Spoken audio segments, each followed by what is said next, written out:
Hey everyone, today's video is going to be about all of the different ways that I noticeably changed in my mindset and my habits after going on long distance hikes. Okay, number one, I became much more confident in my decision-making skills. I was way more decisive and definite about things. I didn't need external validation as much anymore. I didn't need to ask people's opinions as much. Do you think this is okay? Would you agree? Would you do this? I didn't need to do all of that anymore. I could just make better snap decisions, I guess because I've been thrown into scenarios that I hadn't quite planned for when I was out hiking. Like, you can do all the planning necessary, but once you get out there, I mean, we all know that things change and things happen. So I guess I got a bit more used to making snap decisions and things not going according to plan and having to use my intuition to improvise. And then you realize, oh, okay, this worked out fine. There's nothing to worry about. And you realize that you're good at making decisions and you can rely on yourself. Okay, two, I somehow became more mentally resilient. I've suffered with depression and PTSD quite deeply throughout my life, and while I do still, struggle with those things, I'm not saying I'm completely cured. I do feel as though being out hiking has somehow given my brain a bit of a reset for my threshold of pain. It's like I experienced such mental hardships hiking, because it is a mind game when you're doing a long distance hike, physical struggles. It's as though it sort of gave me a different bar to work from and showed me that I could recover from things, similar to my last point in a way. It gave me that self-belief that I could overcome things. And it's almost as though that's rewired into my brain. And now, since I've got home from having done my first long distance hike in 2018, I don't seem to have fallen into a depression as deep as anything that I experienced before that. I never seem to sink that low. I can come back out of it and not get into those deep depths that are very, very hard to drag yourself out of. Three, this is a big one. Not that I wore too much before I went out, but makeup. When I was on trail, I obviously completely detoxed from makeup. Before that, I would say I did wear some foundation. I did probably shape my eyebrows, probably did mascara. So maybe I did wear a fair amount in comparison to some people, but definitely not much in comparison to others. On trail, I wasn't applying makeup every day. My skin, became absolutely glowing and even and healthy, and even though it was a bit more exposed to the sun, it almost looked younger. And then I found that when I got back into regular life, walking around town, just looking, as you do, around, looking at other people, observing people, makeup started to seem really strange to me. It looked very garish and almost clown-like. I don't mean that to be insulting, but it had this clown-like look to it, and it looked very cakey, more cakey in the way than I remember it looking before I went onto the trail. And I started to really appreciate and love people's imperfections. I wasn't exactly put off by them before, but I almost love blemishes and eye bags and the creases of people's skin, scars. I've always had a bit of a thing for scars anyway. I just think they're super cool. Someone's obviously gone through something and I like that. They're just a bit gnarly and cool, aren't they?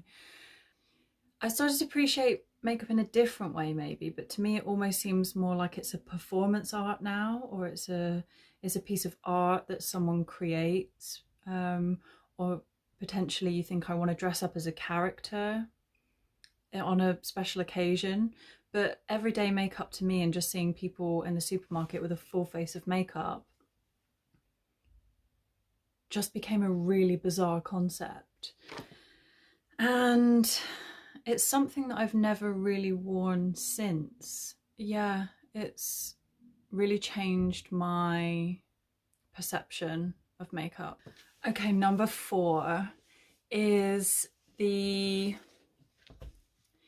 very chemical way that perfumes and colognes and aftershaves started smelling once I was back in civilization and normality.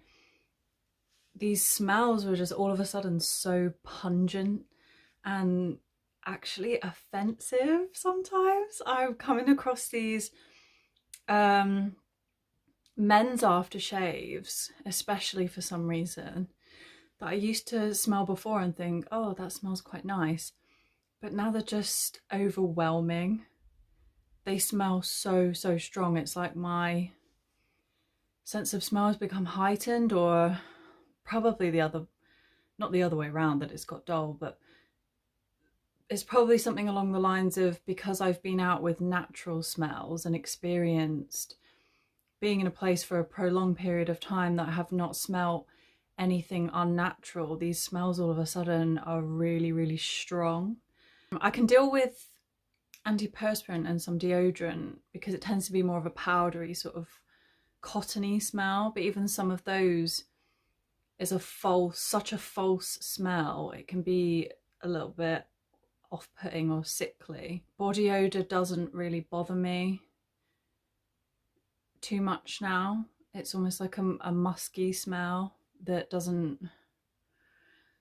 I would prefer someone to smell slightly musky than to have loads of aftershave on nowadays. 5. So I hated the way that I just said that. 5. When I got back after living out of a rucksack with 1 or 2 outfits and living with the bare minimum, realizing that you can still survive with the bare minimum, I came back having carried essentially my home and my kitchen, my hydration, my outfits, all on my back for months. And I put my life down on the floor and looked around my house, my room, and I thought, what the hell is all this stuff that I don't need? I haven't needed it for months. Why do I suddenly need it now?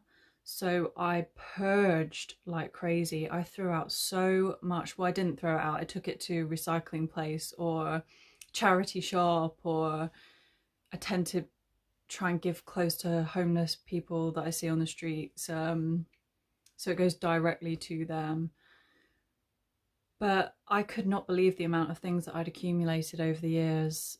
Bits of paper, receipts, gnarly little bits of, I don't know, like hair things. And it almost made me sick to be around it. It made me a bit stressed. And that's when I moved over to, I suppose, being slightly more minimalist. And I try every few months to have a purge now, because I do have the kind of personality that says, oh, what if, and then I never ever use it. So I try to be strict with myself every few months now and take things, sell them, charity shop them, give them away. 6. I'm so much more in tune with my body now. I can eat completely intuitively and manage to maintain my weight / build muscle without really putting on too much body fat. And I think it's from being out in the woods and having to read yourself and read what you need, because your body gives you certain signals that you need more of something. I can generally now identify when I'm craving more protein, more fat, more salts and electrolytes, hydration. I mean, I feel like that's a bit obvious, but I don't have to get thirsty to know. It's quite bizarre, actually, that I know when I need protein or carbohydrate or fat, but I just do. And I'm able to maintain an active lifestyle whilst eating intuitively and still having enough energy, because previously I was always under eating or overeating. I couldn't seem to find that level playing field in between where I was fulfilling all of my body's needs calorifically and in terms of all the different food groups, but not going too much either way. 7, not that I didn't hate it before, because I've always hated it, but now I cannot stand litter. It really infuriates me, especially if I'm out anywhere natural, like a park, a beach, a national park, and I see a bit of litter. I have to litter pick now. I have to pick it on myself and get it thrown away, but it just really infuriates me because I know how much it takes to care for these places and how much work goes into maintaining these places and the people that volunteer to maintain these places. So especially when it's not in a town centre where I know there's going to be a little truck coming around and scooping everything up and there's litter pickers quite constantly, I get really angry. But even litter in general in town centres makes me furious now. 8. This is quite a cool one in a way. It made me a little bit more okay with the impermanent nature of human relationships, because on trail you're almost in fast forward meeting and losing people. You get more experience in doing that than you would in the real world. In the real world, you tend to go through the transition of a relationship with someone quite slowly, because say you meet someone new at school and then you're friends with them throughout school, and then you grow apart when you go to university or college or whatever, and then you meet people at work, and then you're maybe at work for a few months, a few years, and then you lose touch with them after you leave that job. So usually the transition through relationships takes at least a few months, and at most years and years of your life. So you're not that experienced with it, and it can really, really crush you and hurt you when people go. And sometimes you can end up internalizing that and thinking that you did something wrong, rather than it just came to its natural end and no one did anything wrong, but either you're not suited to each other anymore, or you physically can't make that relationship work geographically. I mean, friendships, not just romantic relationships. You grow apart at no fault of either of your own. But in the real world, it can really hurt because those people have been around for so long. On the trail, you are so intensely with people that you grow relationships so quickly, and you form these friendships and almost a family, which is why people call your trail family a tramily. And then sometimes as soon as people are there and you're intensely with them for days or weeks and you get to know them so well on end, they're gone. And it does still hurt, because you're like, well, what happened to that person? Sometimes you might not have known you were not going to see them again because they are just super quick, or they got an injury and you were a day ahead or a day apart, whatever. And you never see them again, and you think, oh, what happened to that person? And it can hurt and be a bit confusing, but it gives you multiple experiences with that happening. And I think it allowed me to come to peace with it a bit more, that not everyone you meet is going to be, or not everyone that you're friends with is going to be a lifelong friend. And that's okay. 9. when I came back into the real world, I found the hustle and bustle and the organisation of it quite overwhelming. For example, queuing was, I know the British love to queue, but I did not when I came back. I mean, I didn't really love queuing anyway. I'm not British in that regard. I'm not up for a jolly good queue. But when I got back, I was really not up for it. It just seemed so alien to me that everyone just sort of stands there like a robot and then shuffles forward. Wasn't used to queuing anywhere. Loud noises, loud cars, machinery, just general screaming and people blabbering on. That was offensively loud to me and sometimes overwhelming. Going to the toilet was almost something that I had to relearn, and that included queuing as well. It's like, why do I have to queue to go to this designated toilet when I could just pop a squat here down this drain? Like, I had to remind myself that there were social rules and that I couldn't just sit on this wall here and pee over the side. So your brain has to get used to living in a society with many, many other people. 10, I've always had this anyway, pretty badly. I've always walked quickly, but I was at a new level of walk rage when I came off the trail. The amount of people that walk around this planet, and I don't know how they get anything done. I just think, do you spend all day walking this block? Because the rate at which you're walking, I don't know how you manage to get anything else done, but that's their prerogative. You can see that I'm getting a little bit het up about it as I'm even talking about it now. The walk rage was strong. I try and be a bit more patient with people, but I haven't managed to really slow my walking down. I still turn up everywhere that I'm going, looking like a sweaty mess. I just love crushing those miles, you know? And my last one, I believe it's number 11, is how bizarre it was to come back and see all of the things that were so instant that took such a long time on trail. It was sort of that Tom Hanks Castaway moment when he comes back and he's switching the light switch on and off over and over and over again because he'd spent so long trying to make fires from nothing. It was that weird spaced out feeling of switching lights on and off. And I know we had head torches and things, but it's not the same, is it? You can basically turn the sun on and off in your house.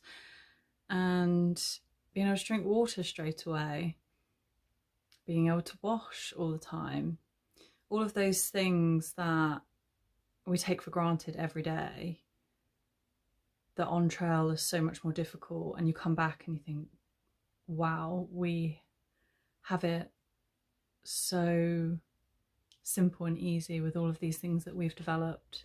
So thank you for watching.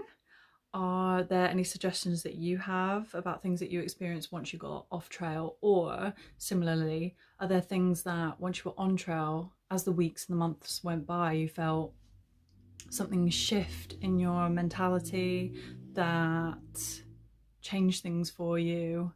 If you have any input about ways that you feel you've sort of permanently changed since you got back off trail, I'd be really interested to hear your suggestions as well.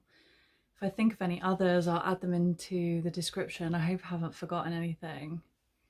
Or maybe if I think of a bunch more, I'll just have to add another video at some point. But yes, give me a like and a subscribe just to validate me. That would be great. Thanks, bye.